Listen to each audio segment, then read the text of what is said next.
keep the land, folks. Why are we here? Stop the war! Why are we here? Stop the war! Why are we here? Stop the war! Why are we here? Stop the war! Why are we here? What is that one? Friday morning, key neoconservatives gather at the American Enterprise Institute to explain to the world the neocon view of the war. It's what they call a black coffee briefing. Michael Ledine's here to insist Iraq must be part of a campaign to bring democracy to the Middle East. The neocons say democracies don't harbour international terrorists. Also here, the man who's been called the neocons' political godfather, Richard Perle. He's the former Reagan official who's now a key figure on the Pentagon's Civilian Advisory Board. Over 100 diplomats and reporters crowd in to get their inside and often unguarded views. I don't think we're vindictive. I really don't. Richard doesn't think Americans are vindictive. Well, I hope he's wrong. And your thoughts on how it's going? Well, it's going well. It's premature to say it's over. It isn't over. It's hard to overestimate the American Enterprise Institute's influence. Ladies and gentlemen, the President of the United States. It's helped give George Bush's administration its current ideology.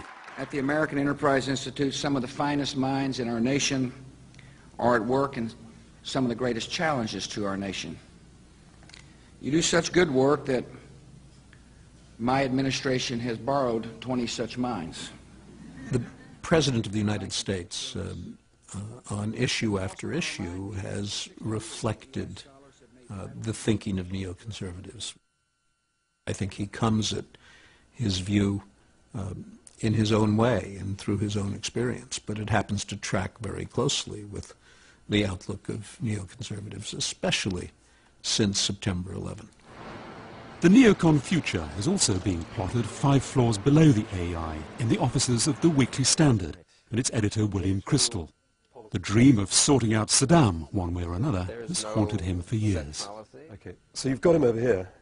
Right. This art was done for a cover piece in the Weekly Standard by David Brooks. You've got him in the box. The piece was called Saddam's Brain. But you're not obsessed with it. You're not obsessed with it. No, this was given to me as a birthday present on my 50th birthday by my colleagues here at the Weekly Standard. Think he's still alive? I'm afraid so, but maybe not too much longer. Bill Crystal was Chief of Staff to the Vice President in George Bush Sr.'s White House. He was once called Dan Quayle's brain, but he believes George Bush Sr. wimped out by not toppling Saddam in the '91 Gulf War. Now he's chair of perhaps the most hardcore neocon think tank, the revealingly titled Project for the New American Century. Its mission, to shape a new century favourable to American principles and interests. Project for the New American Century involves Richard Perle, Dick Cheney, Elliott Abrams, Donald Rumsfeld, Paul Wolfowitz. These are only 5 of the name. Jeb Bush.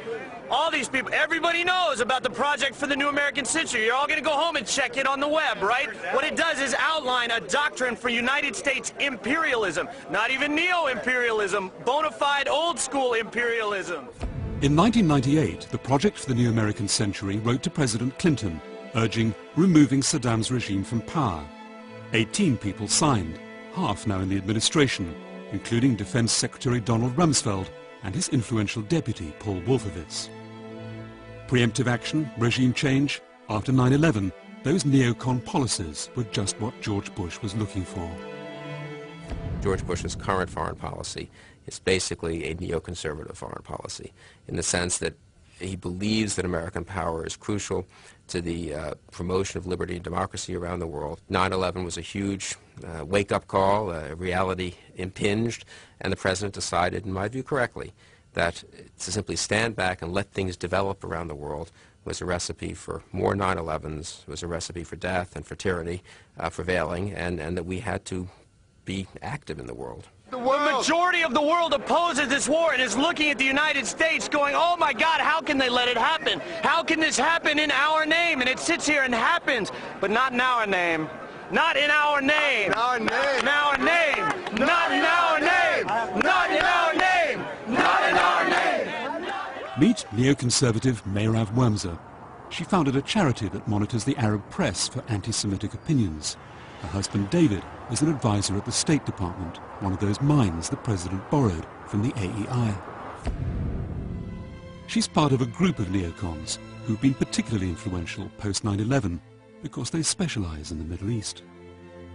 You have a story here about ideas and love among people, and it's true, and I'm not being cynical about it. It's real, fundamental love and power, because some of those ideas make policy, and some of the people in the group are policymakers, and we function and we view ourselves as a group, and we will all stand for each other in defense of each other all the way.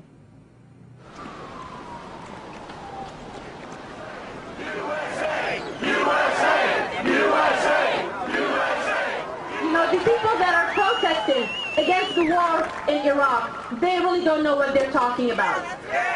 First Sunday of the war, and America's pro-war majority makes its voice heard. They are in my country, liberating it inch by inch, and I am very thankful to them for this. It's also a day for reflection.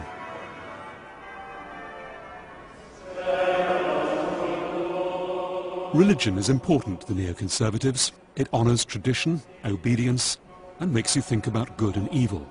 Things that also, we're told, matter to George Bush. Our own weapons, these precise and devastating bombs, have been shocking and awesome. Their critics say the neoconservatives are wrong to look at the world as if it's a battle between moral extremes. The problem with the neocons is that every time the U.S. gets tested, it's a question of freedom versus tyranny. And there's really kind of nothing in between. And of course, it never exactly turns out that way because the world is a lot more complicated.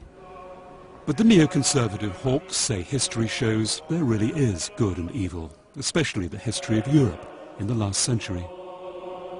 The appeasement of Nazi Germany that led to the Holocaust hovers over their view of the world and its dark possibilities.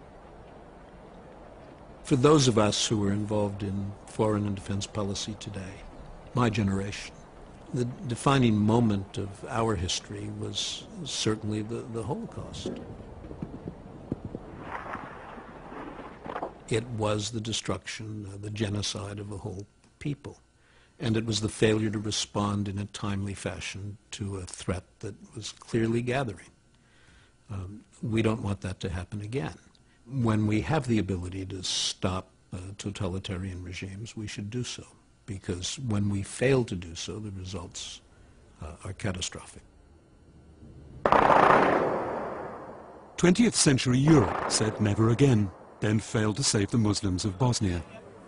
It was American power, the neocons like to say, that finally ended the Balkan horror. The failure to deal with Bosnia decisively and early was a defining moment for a lot of neoconservatives and some others as well. Nobody was prepared to take serious action in Bosnia until we did. The fact is that the world tends to look the other way, and we don't.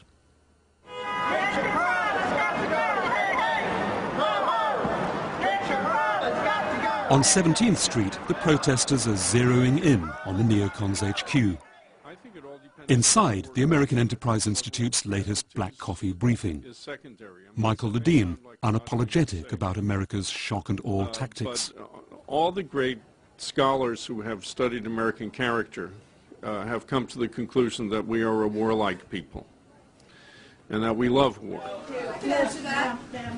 That's one point you forgot to talk about today. That's one point you forgot to talk about. One of the protesters has sneaked inside. I'm sorry, you have to leave. Of this war. You have to leave. You're going to be escorted out by the police.